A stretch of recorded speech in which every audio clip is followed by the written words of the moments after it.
Hai teman-teman sekalian, dimanapun kalian berada. Di segmen kali ini saya ingin merekomendasikan kembali 5 judul skripsi manajemen SDM atau manajemen sumber daya manusia yang terbaru. Dan ini merupakan judul yang kesekian kalinya. Ini masuk ke part 3 judul-judul skripsi yang terbaru untuk manajemen sumber daya manusia. Oleh karena itu, simak baik-baik supaya ini bisa dicerna, bisa dipahami setiap variabel-variabel dan isu-isu yang ada di dalam judul-judul ini. Dan nanti akan dijelaskan rumusan masalahnya juga hipotesisnya. Mari kita langsung bahas.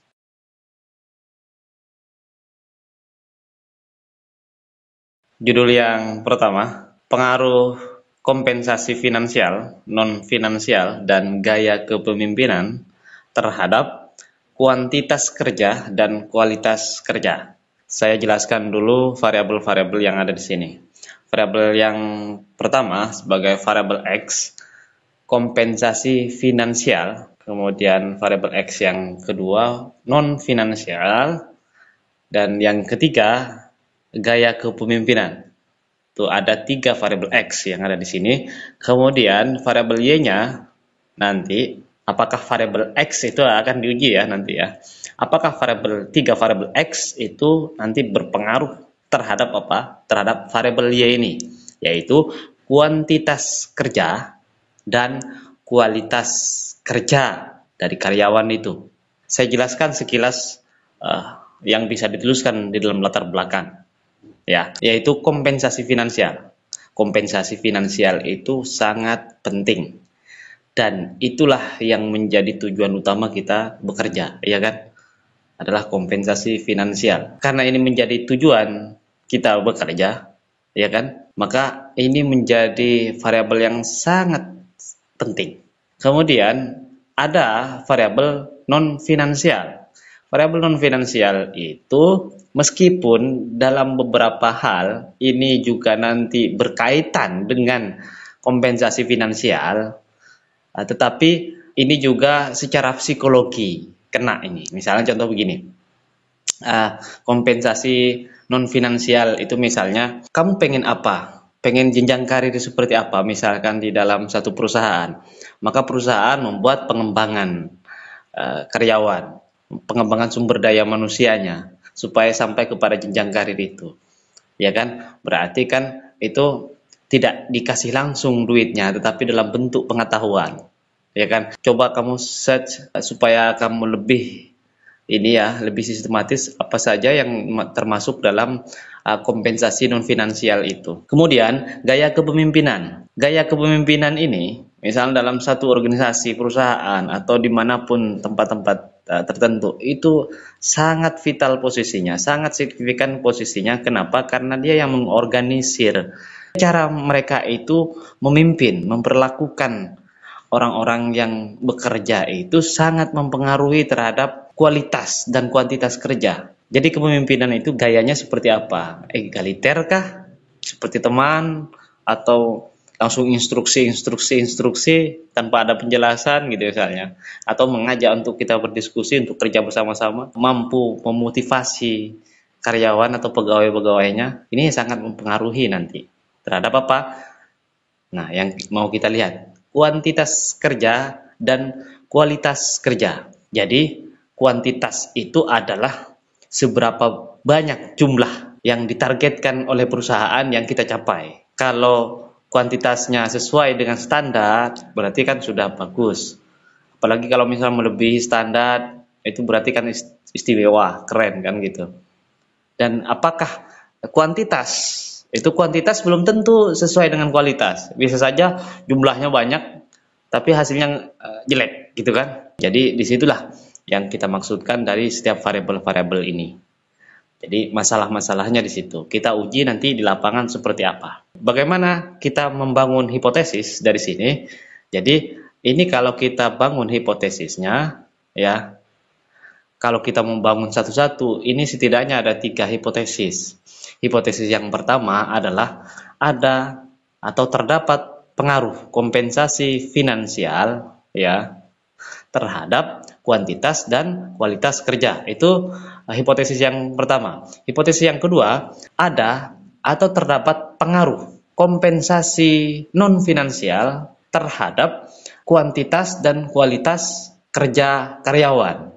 Yang ketiga, ada atau terdapat pengaruh gaya kepemimpinan terhadap kuantitas dan kualitas kerja karyawan. Kemudian bagaimana rumusan masalahnya? Saya susunkan rumusan masalahnya. Rumusan masalah yang pertama, bagaimana kompensasi finansial, non-finansial, dan gaya kepemimpinan pada perusahaan X. Ini tahu kalau nanti kan pasti menelitinya di perusahaan kan, perusahaannya apa gitu misalnya, atau instansi pemerintah apa, tinggal dituliskan. Kemudian yang kedua, bagaimana kuantitas dan kualitas kerja karyawan pada perusahaan X.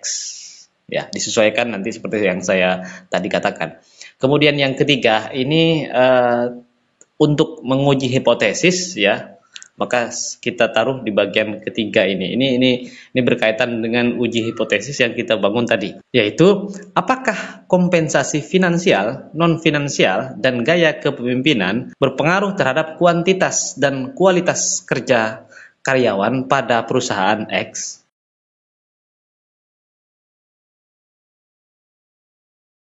Judul yang berikutnya, analisis hubungan etos kerja dan performa kinerja dengan pengembangan karir pegawai.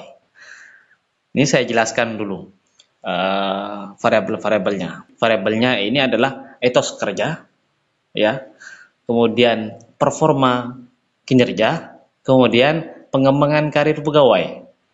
Ini kita ingin lihat apakah ada hubungan atau ada korelasi secara positif antara etos kerja, performa kinerja dengan pengembangan karir pegawai. Saya jelaskan, etos kerja itu semacam motivasi, keinginan yang sangat besar untuk meraih pekerjaan, untuk menyelesaikan pekerjaan, untuk menyelesaikan target dan seterusnya. Jadi etos kerja itu maknanya secara umum seperti itu. Kemudian performa kinerja, etos kerja itu ada di dalam, ya, ada dalam seperti punya spirit yang kuat, punya keinginan yang kuat dan seterusnya, ya. Kemudian performa kinerja itu, performa itu apa yang ditampakkan dari orang dalam dunia kerjanya. Dia rajinkah, ya kan? Dia tekunkah? Ketika dikasih tugas dia selesaikan dengan baikkah? Itu performa kinerja. Kemudian pengembangan karir, ya, ada hubungan secara korelasional, secara positif dengan pengembangan karir pegawai. Saya sangat yakin ini punya hubungan yang positif, yang signifikan. Kenapa? Ya kan, orang kan dinilai setiap tahunnya, atau tidak usah jauh-jauh, setiap hari kerja itu kan kita dinilai secara tidak langsung oleh atasan-atasan kita, oleh lingkungan kerja kita. Ya kan? Bagaimana kalau dia dikasih tugas? Bagaimana obrolan-obrolan kita dengan dia? Maka ada hubungan-hubungan yang positif itu antara performa, etos kerja itu dengan nanti, ya kan? Kan orang pasti, pimpinan itu pasti melihat potensinya. Potensi setiap karyawan itu, oh ini tepat dikasih ini. Maka kalau etos kerjanya bagus, performanya bagus atau positif, ya, performa kinerjanya setiap harinya, maka ada kemungkinan sangat besar untuk dia berkembang karirnya, ditaruh di posisi yang lebih baik dan seterusnya. Itu maksudnya. Ya, oke, kita susun hipotesisnya seperti apa?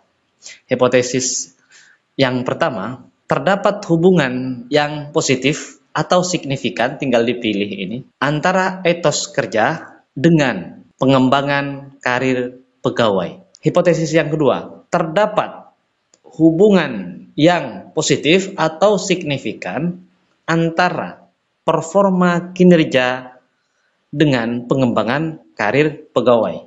Kemudian kita susun rumusan masalahnya.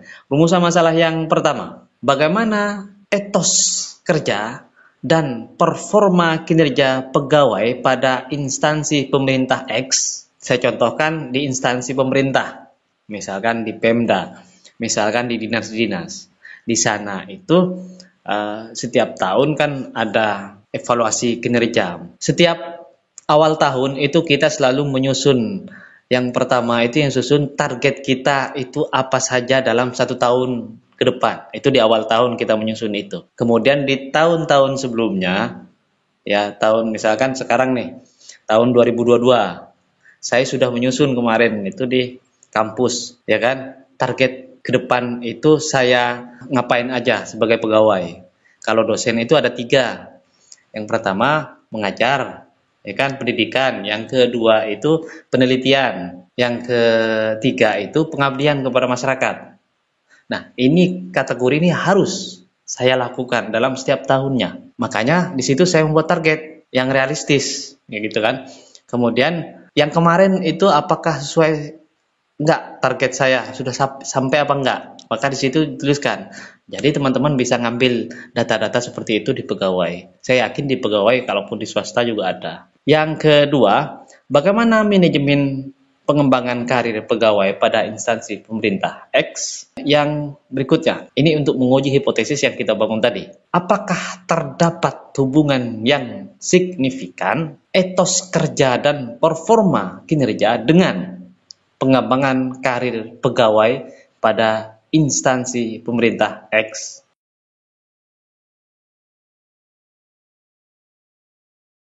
Judul yang ketiga, pengaruh pemanfaat teknologi dan gaya kepemimpinan terhadap kinerja aparatur desa. Oke, bagaimana variabelnya? Variabel yang pertama yaitu pemanfaatan teknologi. Itu variabel X yang pertama. Variabel X yang kedua yaitu gaya kepemimpinan, sama kayak yang tadi yang sebelumnya, yang pertama ya, gaya kepemimpinan, tetapi konteksnya ini kepemimpinan di bidang politik dan manajemen organisasi pemerintahan di level desa. Kemudian, dua variabel X ini akan diuji pengaruhnya ya terhadap variabel Y, yaitu kinerja aparatur desa atau kinerja pegawai aparatur desa itu sendiri. Permasalahan dari 3 variabel ini nanti bisa dituliskan di latar belakang itu, yaitu bahwa sekarang pemanfaatan teknologi itu dari berbagai aspek pekerjaan, dari pekerjaan yang sangat sederhana, pekerjaan rumahan, hingga pekerjaan apalagi di kantor-kantor dan di instansi-instansi pemerintah, itu sangat vital posisinya bagaimana dia harus melakukan atau memanfaatkan teknologi. Semua birokrasi sekarang memanfaatkan itu. Oleh karena itu penting untuk kita meneliti pemanfaatan teknologi itu kaitannya nanti dengan kinerja aparatur desa. Kemudian gaya kepemimpinan. Di zaman atau di era teknologi ini, terutama pada variabel kepemimpinan, gaya kepemimpinan harusnya sudah mulai egaliter. Cara di mana gaya kepemimpinan itu harus mampu mendorong efisiensi dan efektivitas dari kinerja pegawainya atau aparaturnya. Macam-macam. Gaya kepemimpinan yang baik, dia akan sadar bahwa eranya sekarang teknologi, maka era teknologi itu semua pegawai harus menguasai, harus melek teknologi, harus bisa mengoperasikan gitu loh. Karena kan masih banyak tuh pegawai-pegawai yang masih belum bisa melek teknologi, maka diadakanlah pengembangan sumber daya manusia, manajemen sumber daya manusia yang baik supaya kinerjanya bisa meningkat gitu. Oke, mari kita susun hipotesisnya. Di sini ada 2 hipotesis berdasarkan variabel X ini. Yang pertama, ada pengaruh atau terdapat pengaruh pemanfaatan teknologi terhadap kinerja aparatur desa atau kinerja pegawai desa. Tinggal dipilih saja ini, sesuaikan.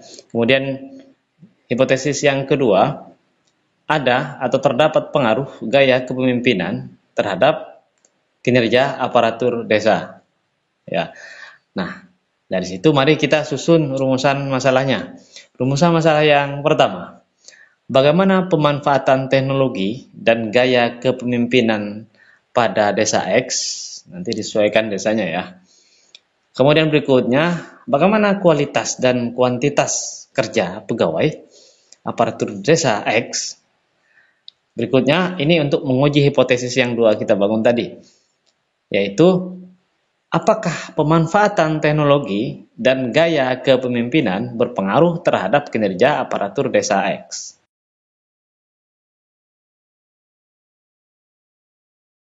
Judul yang keempat, pengaruh usaha dan kualitas sumber daya manusia terhadap produktivitas UMKM. Ini bisa ditaruh dalam kurung studinya di mana? Studi misalnya ya, studi pada komunitas UMKM apa? Kalau itu komunitas ya, UMKM-nya apa? Tuliskan saja nanti. Atau misalkan studi pada UMKM berjenis apa? Produknya apa gitu loh. Saya jelaskan dulu variabel-variabelnya. Variabel yang pertama atau variabel X-nya yaitu pendampingan usaha. Itu variabel X yang pertama. Variabel X yang kedua yaitu kualitas sumber daya manusia. Kemudian kita uji dua variabel ini terhadap apa? Variabel Y-nya adalah produktivitas UMKM. UMKM apa nanti bisa disebutkan di situ.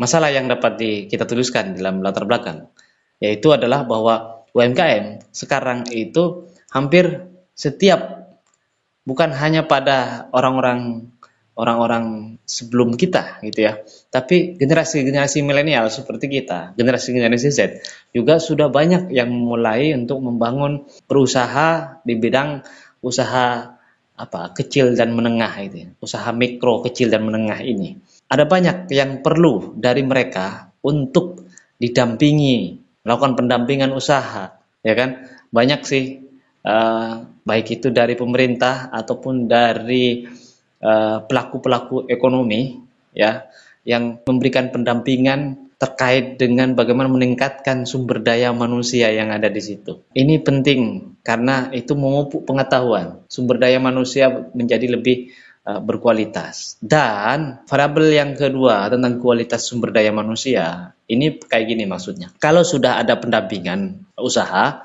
harapannya ya tujuannya adalah kualitas sumber daya manusia.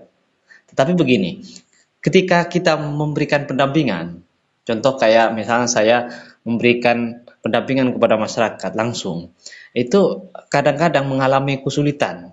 Karena apa? Karena kualitas sumber daya manusianya. Misalnya pendidikannya atau pengalamannya masih minim. Kemudian produktivitas kinerja. Produktivitas kinerja itu kalau kita sudah punya pemahaman yang bagus, diorganisir, didampingi dan seterusnya, pasti memiliki kemungkinan yang lebih besar untuk menjadi produktif dan bisa menghasilkan banyak uang. Karena apalagi zamannya sekarang itu kan zaman di mana produk-produk yang bisa dipasarkan di era digital ini melalui berbagai e-commerce yang ada di Indonesia ini. Kemudian kita susun hipotesisnya.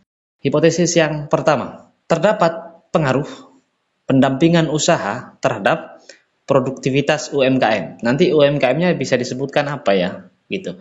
Kemudian ini variabel X yang pertama. Variabel X yang kedua, terdapat pengaruh kualitas sumber daya manusia terhadap apa? Produktivitas UMKM. Oke, kita susun rumusan masalahnya. Yang pertama, bagaimana pendampingan usaha dan kualitas sumber daya manusia pada komunitas UMKM kalau itu komunitas ya, atau UMKM di bidang apa kalau misalkan itu UMKM di bidang apa tanpa di komunitas gitu, di kota atau kabupaten X.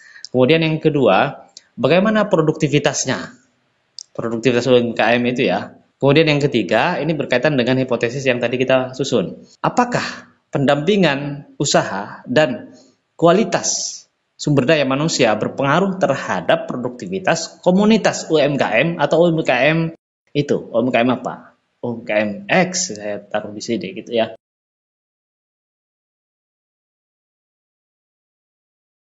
Judul yang terakhir, pengaruh reward dan pengembangan karir terhadap tingkat penilaian hasil kinerja. Ini ada 3 variabel. Variabel yang pertama adalah reward ya sebagai variabel X. Kemudian variabel X yang kedua pengembangan karir dan variabel Y-nya adalah tingkat penilaian hasil kinerja. Reward bentuknya bisa macam-macam. Seperti yang sudah saya ungkapkan sebelumnya, bisa kompensasi dalam bentuk ya tadi material dan non material. Kemudian ada pengembangan karir di sini. Pengembangan karir yang dimaksud adalah misalkan jenjang tiap jenjang karir kemudian harus melalui apa, persyaratannya apa, dan seterusnya. Itu kan pengembangan karir yang dilakukan di perusahaan gitu ya. Dari situ kita ingin lihat terhadap tingkat penilaian hasil kinerja. Begini, kalau teman-teman ini meneliti di instansi pemerintah yang PNS gitu misalnya, seperti yang saya tadi ungkapkan, itu kan kita setiap tahunnya selalu dievaluasi berdasarkan SKP. Namanya SKP dan juga ada BKD. Ya. Dan ini bisa dilihat hasilnya seperti apa setiap tahunnya, apakah sesuai target atau tidak, atau ada peningkatan setiap tahunnya atau tidak. Kan dari situ. Kalau misalkan jelas rewardnya, jelas pengembangan karir pegawai, kalau ke saya seberapa banyak kalau ke saya seberapa banyak saya dalam 1 tahun mengampu mata kuliah. Kemudian bagaimana kinerjanya di bidang penelitian. Kemudian yang ketiga, bagaimana pengabdian, bentuk-bentuk pengabdian yang saya lakukan. Apakah sesuai dengan target yang ditentukan. Misalnya targetnya dalam 1 semester 1 minimal gitu. Maka harus sesuai target, kalau perlu meningkat. Semakin meningkat maka semakin punya kesempatan untuk saya naik karirnya. Itu sama kayak di pegawai juga. Pegawai swasta itu juga sama seperti itu, tapi mungkin beda formatnya. Silakan kamu teliti ini. Saya susun hipotesisnya seperti apa. Hipotesis yang pertama, ada pengaruh reward terhadap tingkat penilaian hasil kinerja pegawai. Itu hipotesis yang pertama. Hipotesis yang kedua, ada pengaruh pengembangan karir terhadap tingkat penilaian hasil kinerja pegawai. Nah, kemudian dari situ kita susun rumusan masalahnya. Yang pertama, bagaimana reward dan pengembangan karir pada karyawan perusahaan X? Taruh aja perusahaannya apa, atau bisa juga di instansi pemerintah ya. Kemudian yang kedua, seperti apakah hasil kerja dan penilaian kinerja pada perusahaan X? Jadi kalau hasil kerja itu dalam 1 tahun seperti apa? Kemudian penilaiannya baik atau enggak? Penilaian kinerjanya itu. Jadi kuantitas ya, berapa banyak dalam 1 tahun target-target yang diberikan perusahaan itu, apakah sudah sesuai target perusahaannya 5 misalkan targetnya, kemudian dia mencapai 6, itu bagus ya kan, atau mencapai 5 itu bagus. Kalau misalkan mencapai 3 itu kan, nah itu bagaimana, nanti kan ada penilaian hasil kinerjanya tuh di setiap laporan-laporan, ada penilaian hasil kinerja dalam setiap tahunnya. Nah, kamu perlu minta untuk data-data seperti ini ke perusahaan atau ke instansi pemerintah. Kemudian yang ketiga, ini berkaitan langsung dengan hipotesis yang tadi kita bangun, yaitu apakah reward dan pengembangan karir berpengaruh terhadap tingkat penilaian hasil kinerja pada perusahaan X. Hasil kinerja karyawan maksudnya ya, pada perusahaan X. Nah, itulah teman-teman 5 judul skripsi manajemen sumber daya manusia yang terbaru. Ini part yang ketiga. Semoga bermanfaat bagi kita semuanya, apalagi di bulan puasa ini. Dan tetap semangat. Salam dari saya.